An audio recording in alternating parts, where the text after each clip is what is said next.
Well,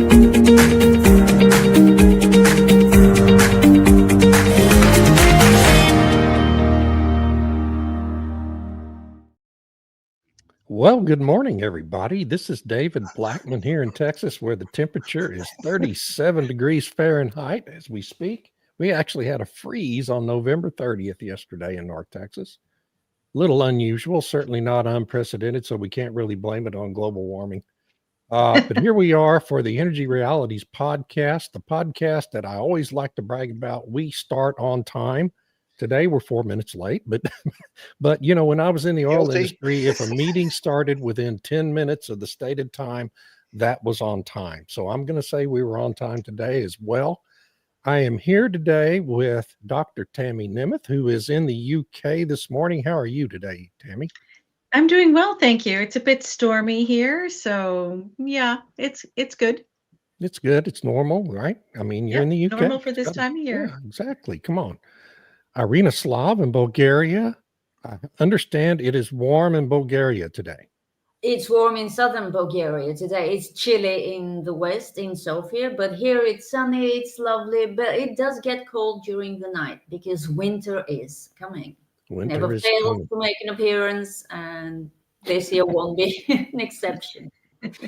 And from his handy bunker in somewhere in Oklahoma, Dr. Stu Turley is here today, our master of ceremonies every week who gets all this ready. How you doing, Stu? Well, a little panic this morning since I sent out the wrong link, but thank you for being such gracious folks, and we're going to have a lot of fun.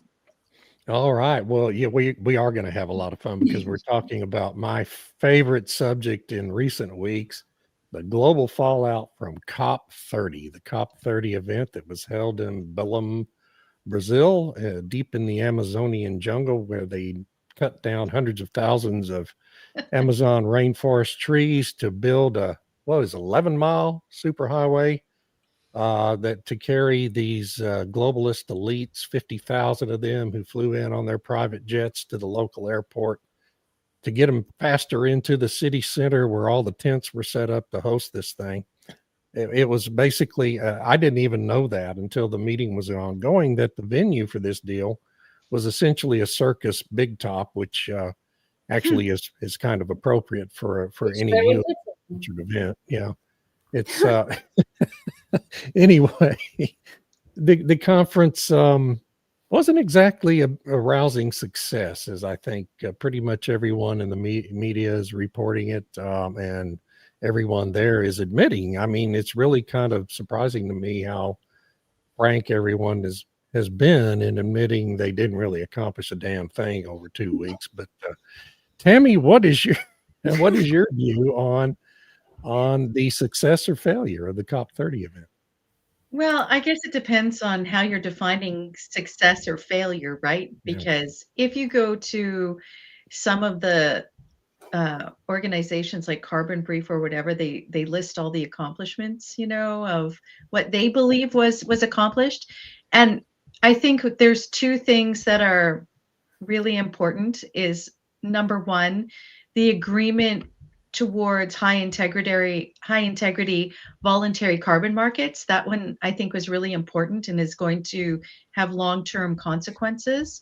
And then the other one was the statement on in information integrity, or the sort of call for global censorship, which Irina had an amazing Substack on about fact checkers and all this absurdity, but they want to basically make that the law in different countries. And I could totally see Canada going down that road, or the EU or the UK. I mean, they're already moving towards that right now, where you're in the UK, you can't criticize immigration, you can't criticize stuff that the government is doing with respect to the overwhelming of the borders, which is hilarious given that the UK is an island. You'd think they'd be able to stop stuff, but I guess not. And in Germany, you can't criticize politicians at all. You can't say, well, you're a fat loser. That gets you thrown in jail. You can't criticize anything that they're doing. So the EU's already on that trajectory, and it would just be adding one more thing to the list of things is legal for you to say. So the fact that Canada led that, I think, is problematic for North America. And the other thing that Canada was leading on was this high integrity voluntary carbon market, which is a brainchild of Mark Carney. So it's So it's interesting. got to be great, right? Got to be great. Gotta be And great. yeah, so they agreed on these different things. The big thing was that America wasn't there, and so then there was all the sort of left-wing media saying China's taking over the leadership for climate from the United States because we have the big bad Trump in there. So yeah, it's interesting the spin that China somehow is going to be the world's climate leader, which they always get a pass on all the coal that they're doing and all this other stuff. So yeah, I think it's a mixed bag. I think there's probably more long-term consequences of things that they did agree on that will be detrimental to the world. And you know what's interesting? I just want to throw one last thing out here, is that when the Paris Agreement was negotiated and signed back in 2015, I was teaching a class on the geopolitics of energy and the environment, and the students were lamenting that the agreement wasn't strong enough and that nothing was going to happen from it. And look where we are 10 years from now. So, Yeah. Good point. That's actually a really, really strong point. I like to joke around about it, but it's not like these people are going away or yeah. stopping their efforts. They continue to push the ball forward on any number of different fronts, and few governments are able or willing to resist the impulse Yeah. to follow them, unfortunately. Irina, talk about your take on the whole censorship agreement that was reached. Well, it is concerning. Did they actually reach a binding agreement or Well, no, something? they did not. Yeah, Of course, they did not. right. There's a lot of talk during those COPs, but very, very little actually happens. Like from what I gather, first of all, there wasn't as much coverage as there was last year and the year before last. That was, quite noticeable. That talk about censorship is really, really worrying, guys. And I've been thinking about sending you out my phone number in case I disappear because of the Digital Services Act or something they come up with Yeah. to start shutting us up. So if I disappear for a week, something has happened to me. Yeah, unfortunately, I'm only half joking because now they're talking about tracking our chats, including potentially on so-called encrypted platforms. Yeah. I don't know what to tell you. They really, really love their censorship. And I can understand the push for censorship because more and more people are realizing that this whole energy transition business is essentially a scam. And to what Tammy said about the students thinking that Paris Agreement was not good enough. And yeah, we've come a long way over the last 10 years, but not really in the direction these young people then probably envisioned. We've spent trillions on wind and solar. And as David likes to remind everyone, we're still dependent on oil and gas for over 80% and coal for over 80% of our primary energy consumption. So we haven't really done anything transitioning. We've just spent a lot of money on, things that don't work all the time. Yeah. Yeah. So A lot of money, yes. that's a lot of money. It's like Trillions and trillions. trillion or something. Yeah. Yeah. And then it's like a joke. This circus tent was really appropriate, as you said, David. They once again failed to agree on, declaring a necessary phase out of fossil fuels. Right. Once again, they blamed Saudi Arabia for it. I couldn't believe this was happening. It's Saudi Arabia, really? The EU refused to sign this. Yeah. Exactly. None Yes. other than the EU refused to sign on a phase out, on a mandatory phase out of fossil fuels. It's a circus. It is a circus. It is a circus. Stuart Turley, Ah, up there in Oklahoma, tell us your view on all of this. Particularly, wasn't the U.S. already kind of almost down that road on censorship before Elon Musk bought oh, out we X? were so close. And Yeah. I yesterday on my website, I got almost 11,000 denial of service attacks. And so they don't like the fact that I try to speak the truth about energy. Physics and fiscal responsibility matter to the grid. Whoa, what a concept. You have in the European Union, UK, or all around the world, you have 50 gigahertz through AC. You know, you got to have the asynchronous and you got to have a motion on the grid. The grid is a motion, it's a live machine. Throw on wind and solar, that's DC, direct current. In the United States, we're 60 megahertz, except Japan. Japan is 50 megahertz or 60 gigahertz, whichever one megahertz. Depends on which half of the island you're on. Guess what? Physics and fiscal responsibility matter to the grid. It could care less about what's going on. Now, let's take Bill Gates. Bill Gates, one of my favorite persons. I also have to hand out the two people that have made me more money on my website are Bill Gates and Gavin Newsom. Hats off to Gavin Newsom for being such a clown show.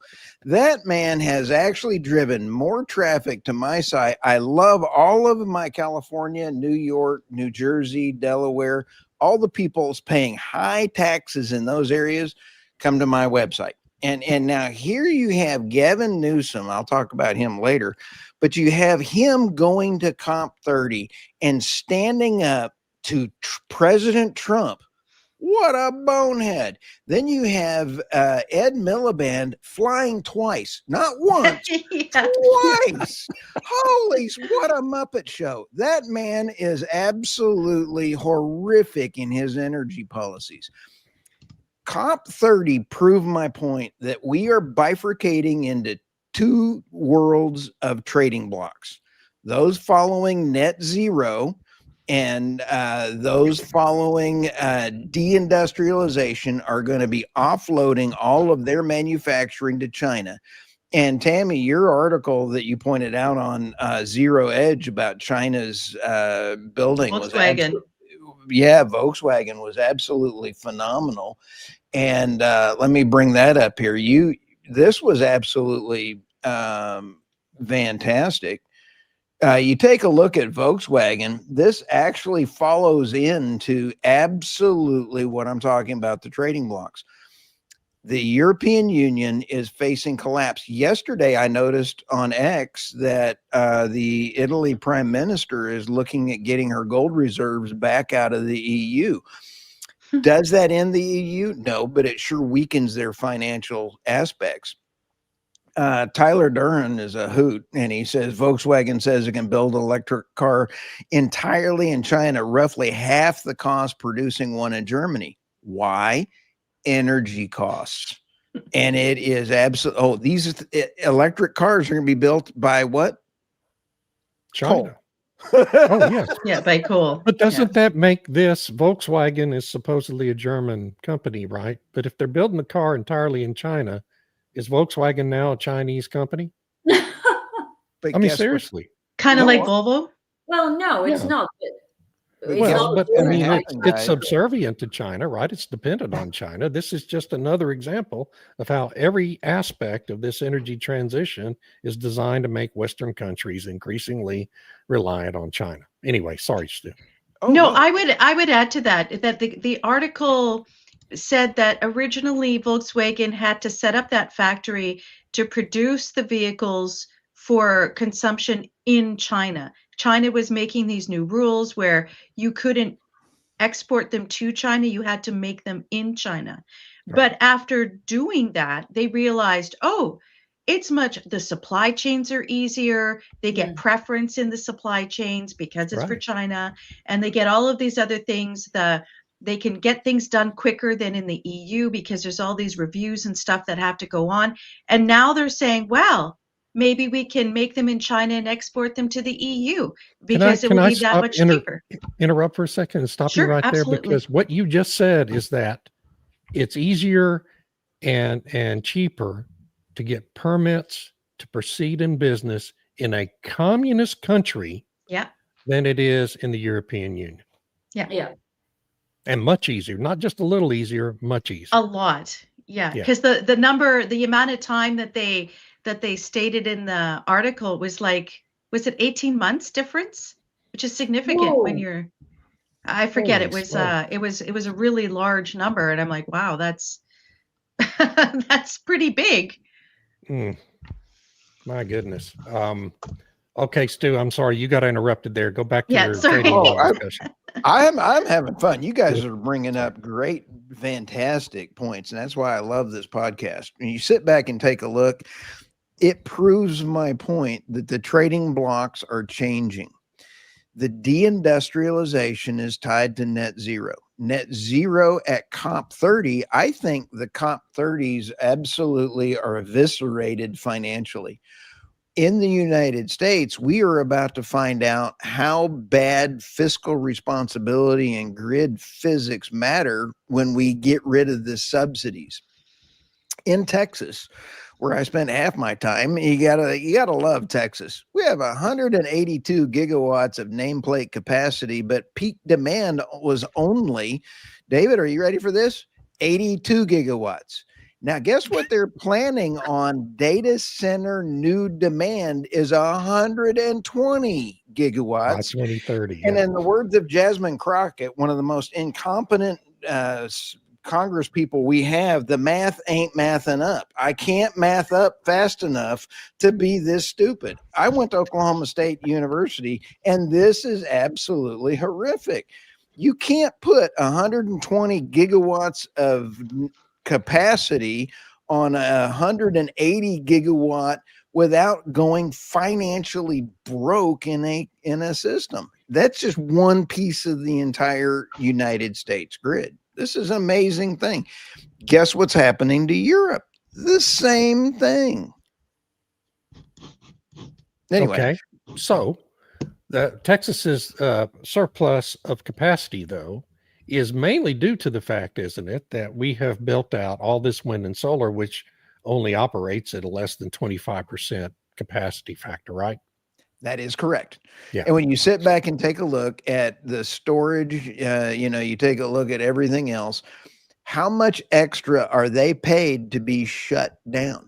Here's where Billions. It makes a difference. Yeah. In the United States grid, being paid to shut down. In the UK, their pricing mechanisms are so weird. I mean, they pay for the solar to shut down, then they pay for the interconnects to other countries, and it is just absolutely how much extra are we paying as a globe for all of these extra things in the name of clean energy.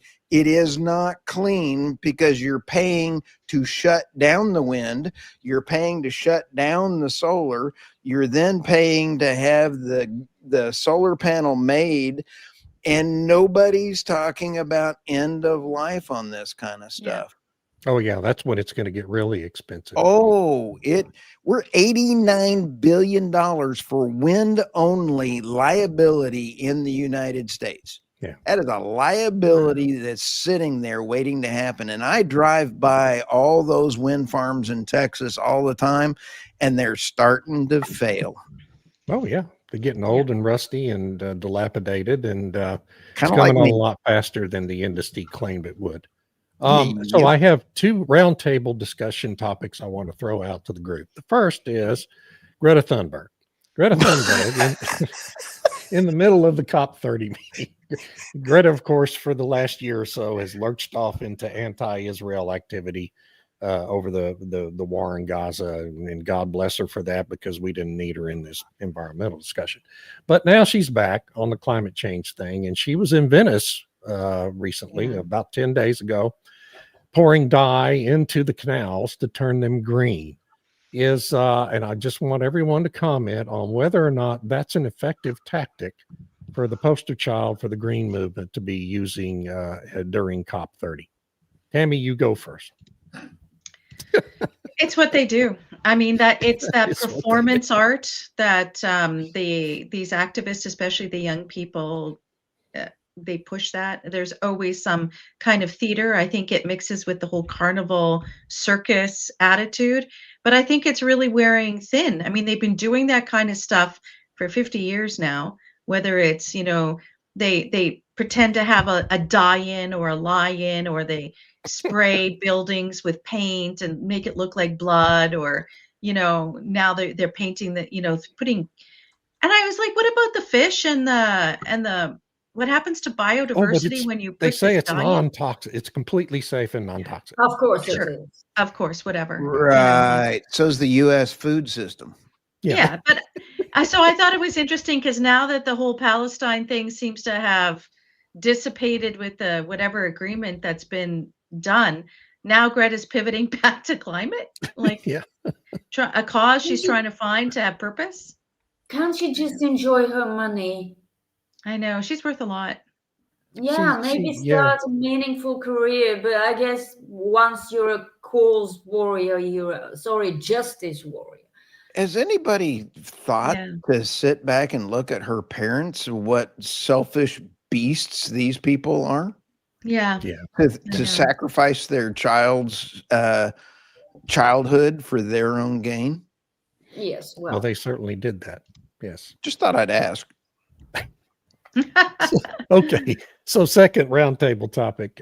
Much of the media is blaming the disappointing outcome of COP30 on Trump, of course, because Trump is the global boogeyman who's responsible for every failure. As Stu mentioned, Governor Newsom was there leading a U.S. delegation in place of the what normally is a U.S. delegation from the presidential administration. Are the failures of COP30 Trump's fault? Irina, you go first. Yes, sure. Well, I wouldn't use the word fault, but I can understand the perspective. And I mean, is he having an influence on the global debate over climate? I think that's really the question, right? Well, he just pulled out the US from the Paris Agreement again and refused to sign up for expensive garbage in the energy field. That's all he did. But I think his very presence and the weight that the US president carries on a global level definitely shook the foundations of the whole COP concept and the idea, the admittedly extremely boring idea that every year when they meet, they'll just agree on spending more and more and more money. Now, the biggest economy in the world says they will not be spending any more money on this, at least not for 4 years. Was not received well. And maybe it had something to do with the EU's decision to not sign that document about the phase out of fossil fuels. I mean, they just signed an agreement, a contract, a binding contract with the Trump administration to buy $750 billion worth of fossil fuels. Yeah. Now, leaving aside the fact that this is impossible in the time frame agreed, but they did sign up to buy a lot of fossil fuels. Yeah.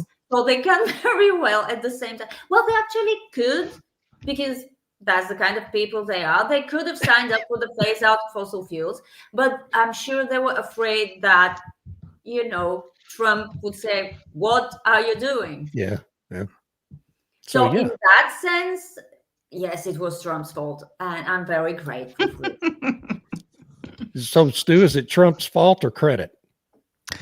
I'll tell you what, I think President Trump is one of the funniest humans on the planet. Love him, hate him, he is entertainment. He's entertainment gold. And when you sit back and take a look, you have Ed Miliband, who is, in my opinion, as low as Governor Newsom. Governor Newsom is also extremely I believe Doomberg said that when you and I interviewed Doomberg, had a very, very good point, and that was he is an excellent politician and can morph at skin change into whatever he needs to do Yeah. in order to win a thing. So I think that President Trump has got 3 or 4 cabinet members that are not doing him any favors. But yet on the climate and the energy policies, he's got 3 members that are doing fantastic. I think we're going to see an end of the war in Russia and Ukraine, and I think that the bombings of Ukraine on the downstream assets of Russia, even in other countries, has finally taken its toll of sanctions through drones, I guess, is now a thing. Yeah. And monetary policy. Yeah. So I see that we're going to see an end of the war, but what does that mean to COP and the UN? I would like to see the UN thrown out of the United States. I would like to see the United States pull out of the UN and totally defund that organization, because I believe that it is tried to take the United States down. So I don't know that I could get any more plain on that, but I think that the UN is actually serving China and then actually helping China. And you sit back and take a look at what's happening with the deindustrialization of the net zero. China is pushing the net zero. Now, are they obeying the net zero? Oh, let me do my best Tony Soprano. Hey, we're going to do it in 2060. How about that? Everybody goes, okay, 2060 is okay. They're not doing a thing. All the clapping seals. Yay. Yay, 2060. And then they're holding us to today. By the way, shut down all your coal plants today. No, 2060 versus today. No, it does not make any sense. Tammy, has COP30, well, first of all, you can comment on whether it's Trump's fault, but second, has COP30 outlived its usefulness now? Absolutely. Have the COP conferences outlived the COP their conferences. Yeah. So they've been talking about that for a little while, where there's some groups that want to move it to a permanent thing, but don't have all these really big meetings, that there's like a secretariat that kind of runs stuff. They've been talking about that for a few years. I don't know.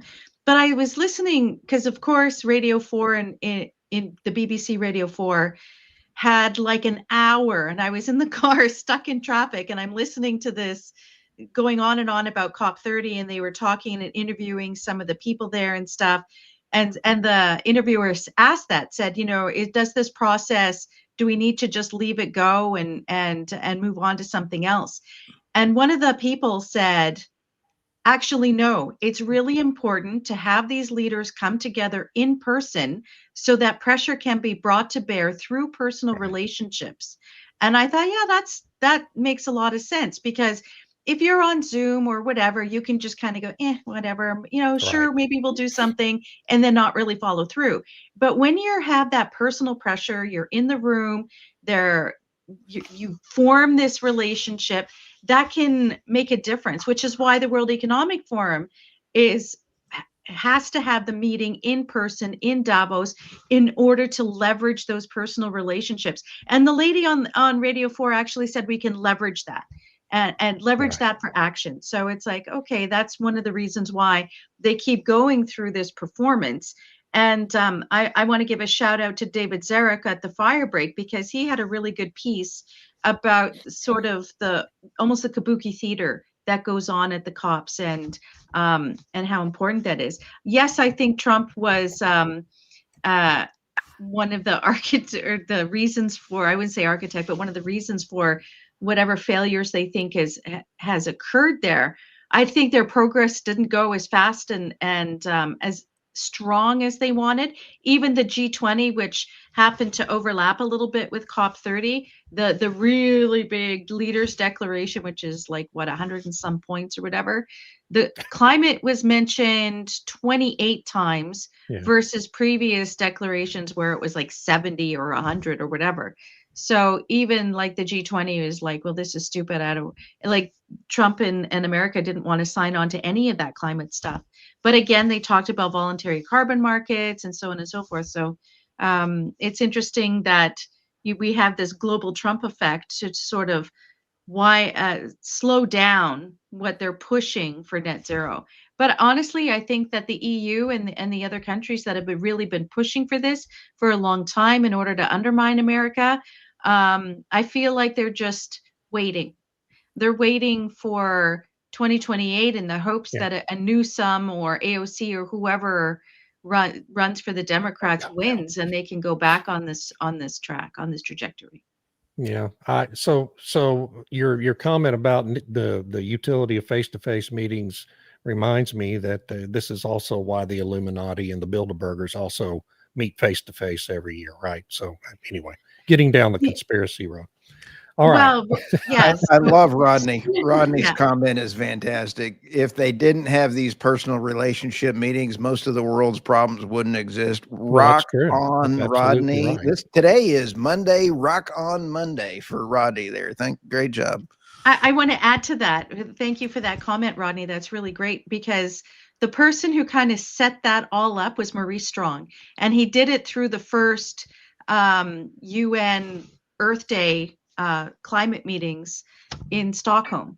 And he was really big on having these he would have these private meetings and organizations and whatever adjacent to the World Economic Forum, adjacent to the Club of Rome, in order to provide that environment for the leaders could talk, like what Bilderberg says, could talk in an environment where they're not going to be recorded. They can speak freely and have these personal relationships that can be leveraged at another time to put forward the action they really want, but feel constrained by the democratic process. So this has been established for a long time.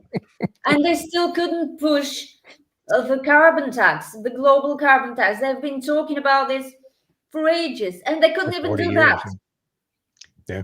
Even with the support of ExxonMobil and Shell, they can't get exactly. it done. Isn't it amazing? Yeah, but that was Trump again. If it had been somebody else, if it had been Biden or Harris or whoever, they would have signed on in a heartbeat. So, I mean, because they were involved in all those negotiations leading up to that point. And it was Trump who was just like, no friggin' way, we're not doing that. That's stupid. And then we would be not industrialization going on in the United States. We would continue the deindustrialization and we would continue down our decline into fiscal failure. Like Germany. Yeah. Like Germany, and like the UK, like the rest of the EU. And Canada. And Canada. Oh, that goes to those trading blocks that I keep talking about. Yeah.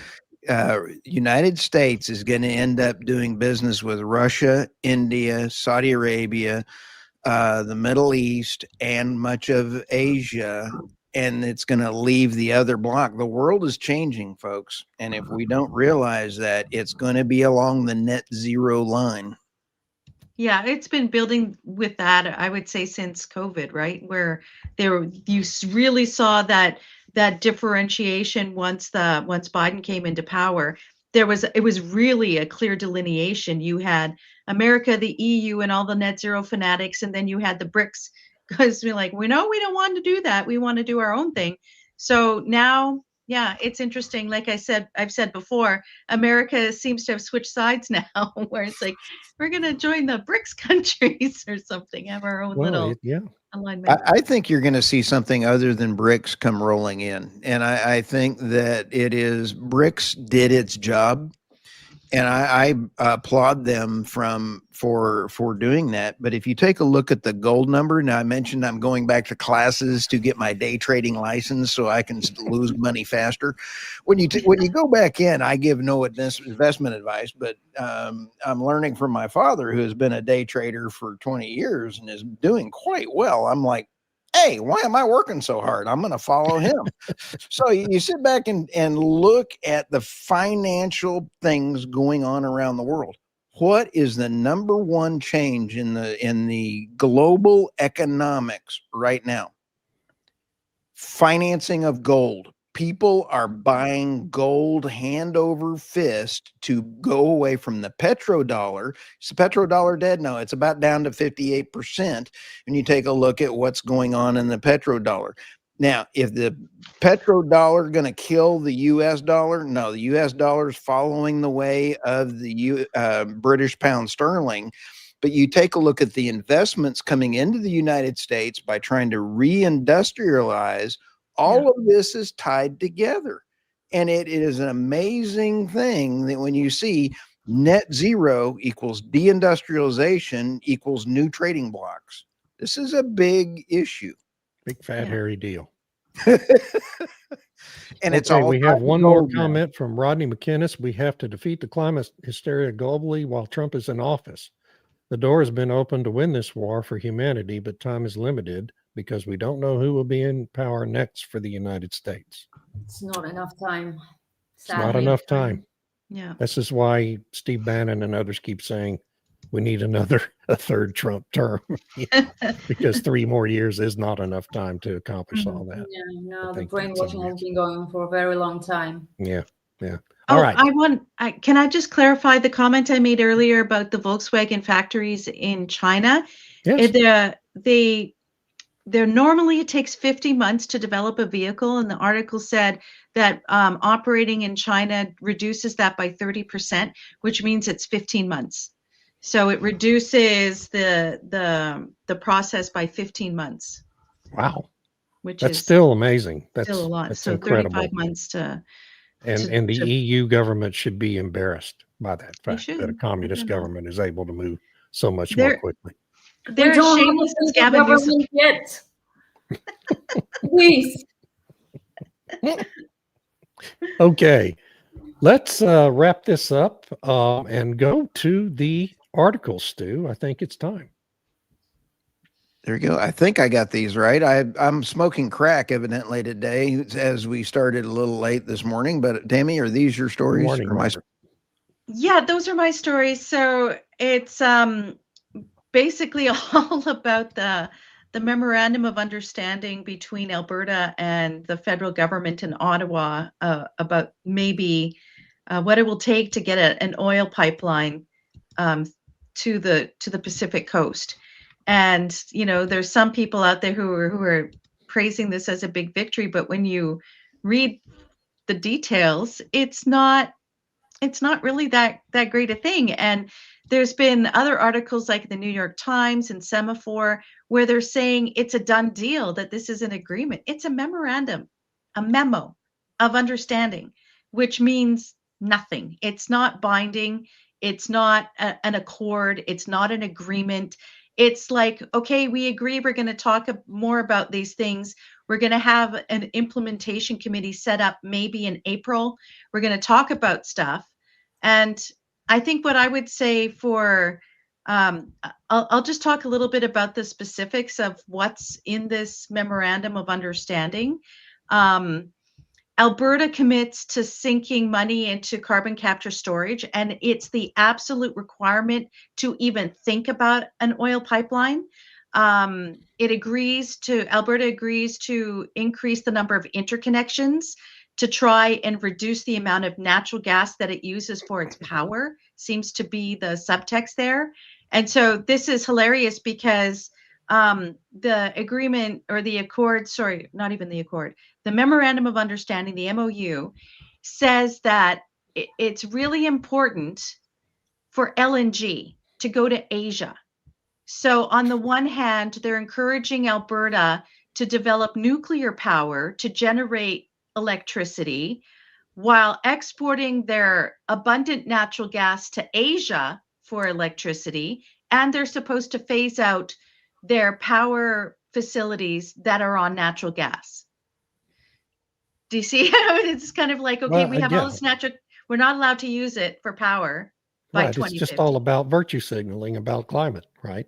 To burnish your domestic numbers while shipping it all to Asia to create the emissions anyway. Australia. Yeah, exactly. Was doing. Exactly. And so so these are some of the details. Ottawa seems to have not agreed to anything. They said, okay, we have this emissions cap that we've talked about. It's not in place, and we're probably not going to bring it into effect unless you decide not to do carbon capture. Then they talked a lot about supporting this and supporting that. Words are cheap. Then they said we're committing to a 2-year process, which is already part of the major projects office. So I don't know, they're agreeing to something that already exists. They talked about Indigenous ownership of stuff, which is already a requirement. So then they're not actually repealing or amending any of the legislation that's a problem. They're basically saying we're going to grant some exemptions to Alberta, maybe, if they comply with all these different things. So the bigger picture is that basically, by signing this memorandum of understanding, they're allowing Mark Carney to act like a king with a court. And he keeps talking about a rules-based order. He criticizes America all the time that they're undermining a rules-based order, and Canada's committed to a rules-based order, but the rules don't seem to apply in Canada. They're not following the law. They're exempting things. They're not repealing. They're not amending. So these decisions can be revoked at any time if you're displeasing. Based on what criteria? Who knows? It'll be whatever he feels like tomorrow. So, by accepting these exemptions, Alberta's basically conceding that the federal government, number one, has a right to impose clean electricity standards, which constitutionally it doesn't.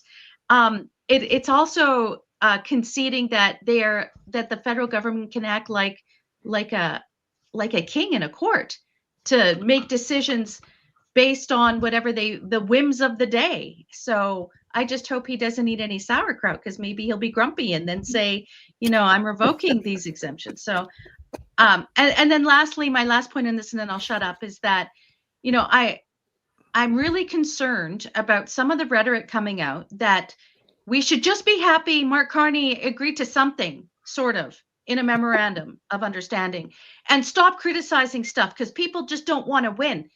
Well, I'm going to be realistic and call it out that I don't think this is a win for anybody except Ottawa, because they get Alberta to make all kinds of concessions, supposedly, before action can even happen. And it's supposed to create certainty for investment.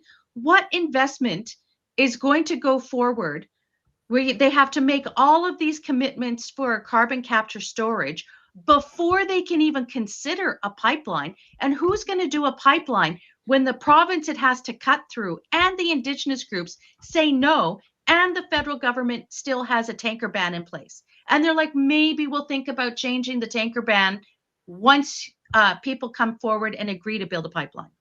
Who's going to do that? Nobody. Nope. So they'll spend all this money for carbon capture, and in the end, it won't be able to go anywhere.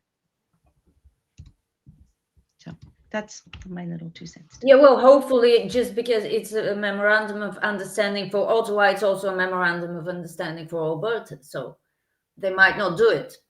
Hopefully. I don't know. Really weird. It's very weird. Political theater. Yes. You got to love it. Great Substack. It is wonderful. Oh, I It love is that the illustration in the Report middle there. That's Substack. awesome. Yeah, I was marveling at fantastic. that. Yeah, the sticky web. Yeah, that's fantastic. That's on Substack, the NemethReport.substack.com. You can find my writings and podcast there. Thank you. Did you use Grok to create that? I did, yeah. Yeah, man. Grok's getting really good. Yeah, getting much better. Okay. Okay. Gee whiz, what do we got here? Let's do the second one first. Thanksgiving gas prices fall to lowest level since the pandemic. 30 states below $3 a gallon. I put that in there because I went to fill up my car, which unfortunately is a Japanese car that says you got to use premium. But regular gas at the station where I get my gas here in North Texas was $2.29 a gallon. It's the lowest I've seen. I just can't really remember seeing regular gas prices that low anywhere.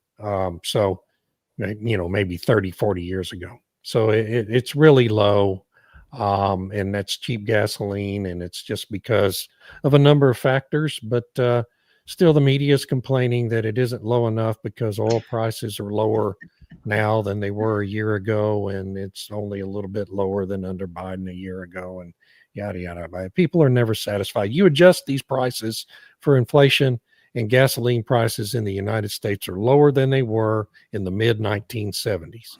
Okay, adjusted for inflation. That's the truth. That's the fact.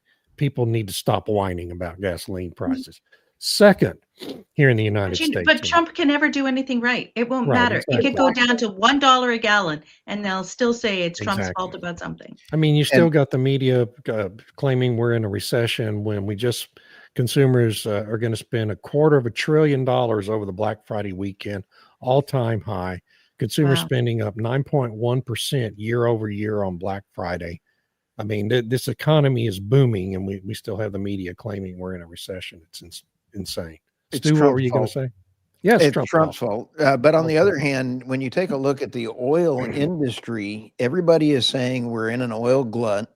Yeah. We're also saying that this is a global market, and they're saying, wait a minute, as soon as the war is over, the price is going to drop through the floor because all these extra Russian oil barrels are going to come on the oil. I don't think so. I'm thinking once they remove the floor for the Russian oil, the price is going to go up because we are short trillions of dollars. And I'm the only one in the room. Yep, I'm the only one in the room saying that oil is going to go up because they're short. Now, when, I don't know, but it's going to go up because we do not, 80% of the world is living off the 80% of the oil produced in the world today is in declining fields. Yep.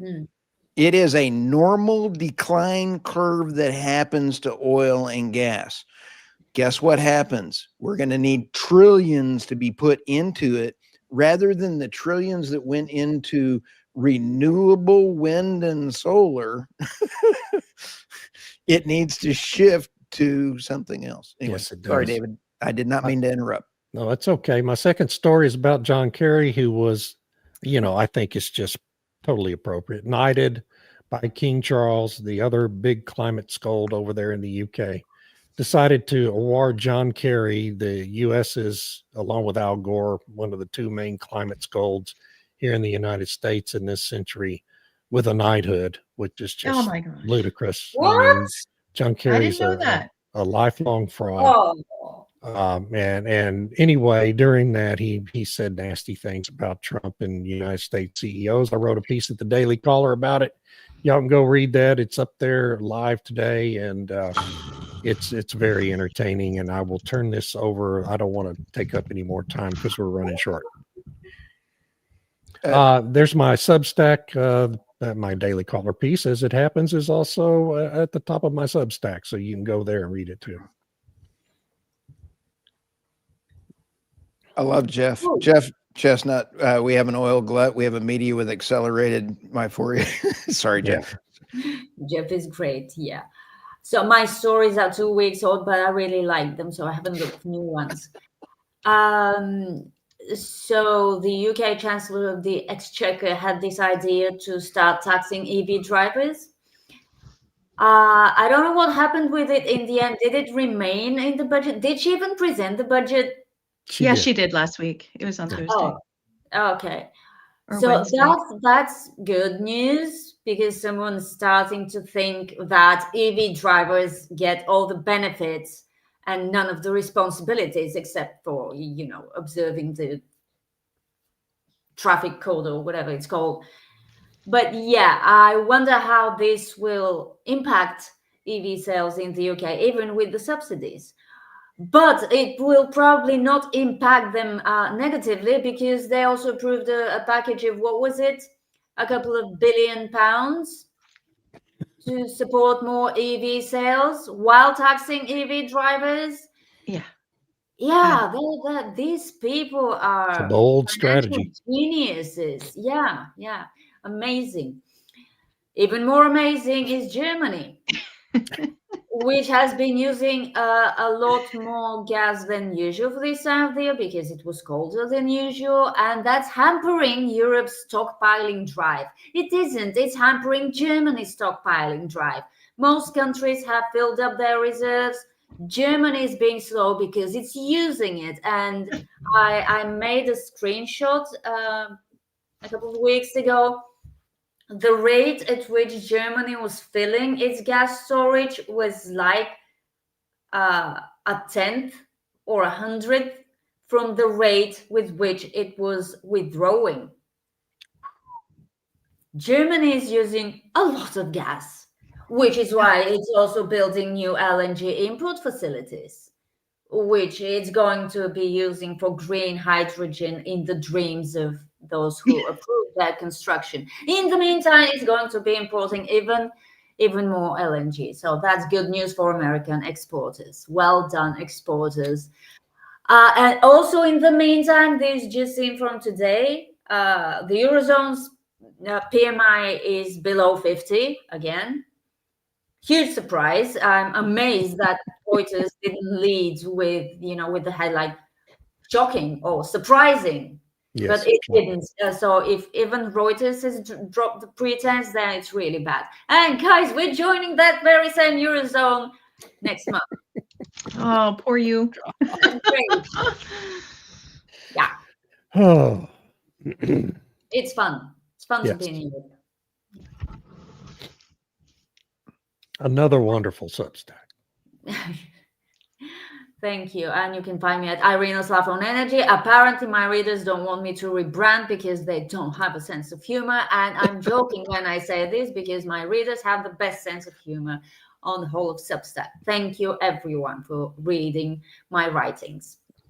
I get my Irina fix when I listen to your articles. So I listen while I write other articles, and it makes me funnier listening to you. So great job. Yeah, I want to get Irina to narrate my articles because I tried doing it 3 or 4 times and nobody listened to the damn thing. So they don't want to hear me. Well, Eeyore is not as nice sounding as Irina. Sorry. Yeah, I can't do an American accent. I could try. It would probably be hilarious. You can't do Texas. I love your accent, especially when you're being so sarcastic. It's great. Yeah, my accent's pretty bad, especially when I really hope it down here. Hey, I gotta thank Governor Newsom again for his hair gel usage and his petroleum base. Petroleum based, isn't it? Yeah. He is absolutely eviscerating the California problems. Texas oil mogul at war with California over an offshore bounty. I'm going to reach out to the CEO of Sable Energy and James Flores. I'm going to try to visit with him about this. California is facing shutting down. They lose $2 million a month in their main pipeline. Once you lose that main pipeline in there, oops, then you have not only that, you have climate change. Bob goes to COP30. He goes down there and says, we're here to support you guys, but yet we're now importing 70% of California's oil is imported from China, Iran, Iraq. They just imported, are you ready for, was it last week? They imported jet fuel that was it was refined in India that was shipped in from Russia. From Russia. Nice. Yeah. That's really saving the planet. Way to go, Climate Bob. I'll tell you what, that is just amazing. And so when you look at Kern County, David, they have got 2,000 permits. They're down to 13 permits in 2025 from thousands. By law, California just put in a new law that says, oh, by the way, we're going to allow 2,000 permits in Kern County. I want to go on record on this podcast. Yeah. How many are going to be actually issued? Because the people in Kern County are going to go, do you want a permit? And they're going to slow walk that permit all the way down. It's going to make our old leader of the Senate, the turtle. What was his name? Mitch McConnell. Mitch McConnell. Mitch McConnell. It's going to make him seem fast. I guarantee you, they're going to slow walk these permits in. My other story is Russia's oil and gas revenues may fall. I saw this on oilprice.com that Reuters wrote, and then I stole it, and then I rewrote my own story. So, this is called rewriting your own story here. In a significant blow to Russia's wartime economy, state revenues, they did their calculations. I'm doing my mathing. Russia's going to be just fine after the war because they're going to quit paying for the dark fleet when the sanctions are lifted. There's a floor that they're going to be doing. Russia's going to be just fine. And the loser in this is the corruption that is now surfacing that we all know Ukraine is a crime scene. Let's go to the next story here. Boy, I'm on a roll this morning. I need more coffee. Not only did I send the wrong link out to you guys, I'm over here. I'm a legend in my own mind, being funny. What if Venezuela oil is shut down and we get peace in Ukraine? I take a look at the oil prices in this article. We have a no-fly zone over Venezuela this morning, and so is that because we're about to strike something, or did the leader of Venezuela call up and go, "Hey, I don't want to have a war with you"? He sent 2 airplanes to buzz the USS Gerald Ford and said he made it change course. Oh, they were unarmed. There were no bombs on those things. And our military could sit there and look at those and go, those don't have any weapons on them. So they let them fly by. Maduro turns that and says, "I stood up against the military." Right, dude, you'd better leave. Anyway. Well, he's fixing to be deposed, and the United States is going to revitalize the Venezuelan oil industry. Yes, but right now they produce about a barrel and a half a week, and so it's really Chevron's still producing. Chevron gets, they're exempt from all that. Chevron is somehow still in there producing. And they are, but this is about China's involvement in South America. Don't make any mistakes. It's not talked about in the mainstream media. This is about the Monroe Doctrine and the United States. We still have 2 ports owned by China on each end of the Panama Canal. Has not been fixed yet. That's right. Did they sell them?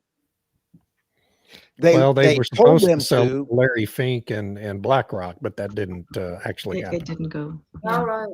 Yeah. So they're still owned, but we happen to have a lot more military guys sitting there looking at everything, but that doesn't mean everything yet. It's not fixed.